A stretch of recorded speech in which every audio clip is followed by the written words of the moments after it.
LIC का mega IPO 4 से 9 मई तक खुलेगा और इस आईपीओ से जुड़ी ज्यादा जानकारी दे रहे हैं हमारे संवाददाता अंकुर मिश्रा। अंकुर, बताएं। जी हाँ, LIC के आईपीओ का प्राइस बैंड तय हो गया है और ये 902 रुपये से लेकर 949 रुपये तक का प्राइस बैंड होगा। साथ ही साथ पॉलिसी धारकों को 5% का डिस्काउंट मिलेगा।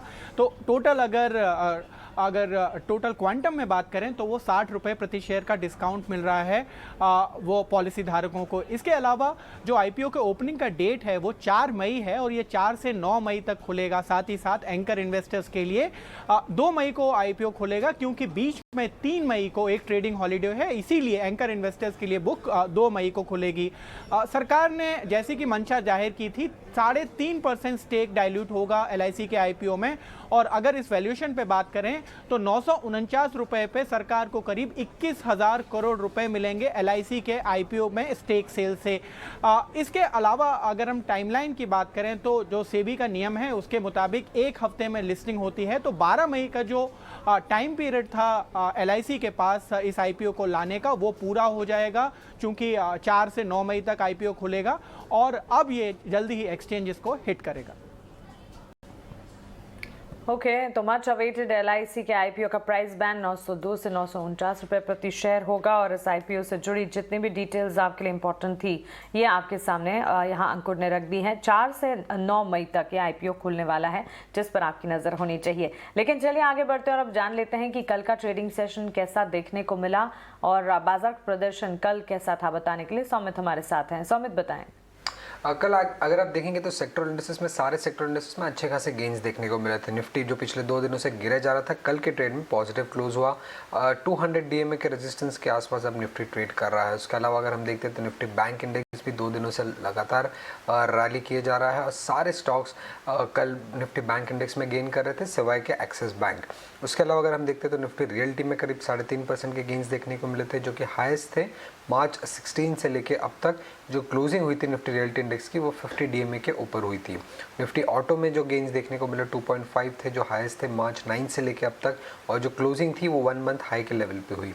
निफ्टी एनर्जी इंडेक्स में करीब 3% के आसपास के गेंस दिखे, जो बेस्ट डे था इन over a year of Nifty energy index के लिए। उसके अलावा Nifty PSU bank, Nifty infra में भी 2% के आसपास के गेंस देखने को मिले थे और दोनों ही इंडेक्स पिछले 2 दिनों से गिरे जा रहे थे, बट कल के ट्रेड में पॉजिटिव क्लोज हुए। हम निफ्टी 50 स्टॉक्स की अगर हम बात करें तो अडानी पोर्ट्स अपने ऑल टाइम हाई पे पहुंच चुके थे। जो शेयर प्राइस में जंप हमें देखने को मिला था कल के ट्रेड में, वो हाईएस्ट था पिछले 2 महीनों में। वॉल्यूम्स की अगर हम बात करें तो वो 2 टाइम्स थे अपने 20 डे एवरेज के सामने। बजाज ऑटो, हीरो मोटर्स पिछले 2 दिनों से गिरे जा रहे थे, कल के ट्रेड में पॉजिटिव क्लोज हुए। जो अर्ली एस्टिमेट्स आ रहे हैं अप्रैल सेल्स के, वो सजेस्ट कर रहे हैं कि 2 व्हीलर के वॉल्यूम्स में अच्छी खासी रिकवरी एक्सपेक्टेड है अप्रैल मंथ में। उसके अलावा M&M में भी इंट्राडे बेसिस पर अगर हम देखें तो अच्छे खासे गेंस थे, हाईएस्ट गेंस थे मार्च 9 से लेके अब तक। टाटा कंज्यूमर जो 2 दिन से गिरे जा रहा था, कल के ट्रेड में पॉजिटिव क्लोज हुआ। उसके अलावा अगर लूजर्स में हम देखते तो अपोलो हॉस्पिटल पिछले 3 दिनों से लगातार गिरे जा रहा है, स्टॉक करीब 5% अब तक डिक्लाइन कर चुका है। और ONGC में जो वीकनेस देखने को मिली थी वो इस कारण थी क्योंकि क्रूड $102 प्रति बैरल तक पहुंच चुका था कल के ट्रेड में। भले ही क्लोजिंग और आज के लेवल पर अगर हम देखें तो वापस वो $105-106 के आसपास ट्रेड कर रहा है क्रूड।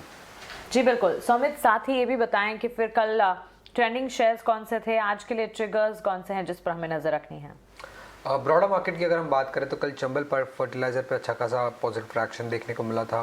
प्रमोटर ने प्लेज रिलीज़ किया था करीब 3.35 लाख शेयर्स पे। उसके अलावा इंडिया मार्ट पे अच्छे खासे गेंस थे क्योंकि कंपनी ने कहा कि वो बायबैक कंसिडर करने वाली है अपने बोर्ड मीट में, तो एक पॉजिटिव कॉर्पोरेट एक्शन के दम पे पॉजिटिव मूव देखने को मिला। चोला इन्वेस्ट ने MSME और अनसिक्योर्ड पर्सनल लेंडिंग पे एंट्री किया है, उसी कारण हमें गेंस देखने को मिले।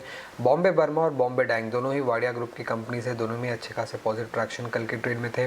बॉम्बे डाइंग की अगर खासकर बात करें तो पिछले 7 दिनों से ये स्टॉक कंटिन्यूसली गेन किए जा रहा है और कल की वॉल्यूम्स अगर हम देखें तो 7 टाइम्स थे अपने 20 डे एवरेज के सामने। और बॉम्बे बर्मा की अगर हम बात करें तो उसमें वॉल्यूम 17 टाइम्स थे अपने 20 डे एवरेज के सामने। नवकार कॉप पिछले 8 दिनों से कंटिन्यूसली गेन किए जा रहा था और ये कंपनी का लॉन्गेस्ट गेनिंग स्ट्रीक है सिंस लिस्टिंग। तत्वा चिंतन की अगर हम बात करें तो रिजल्ट्स काफ़ी ही वीक थे, EBITDA करीब 8%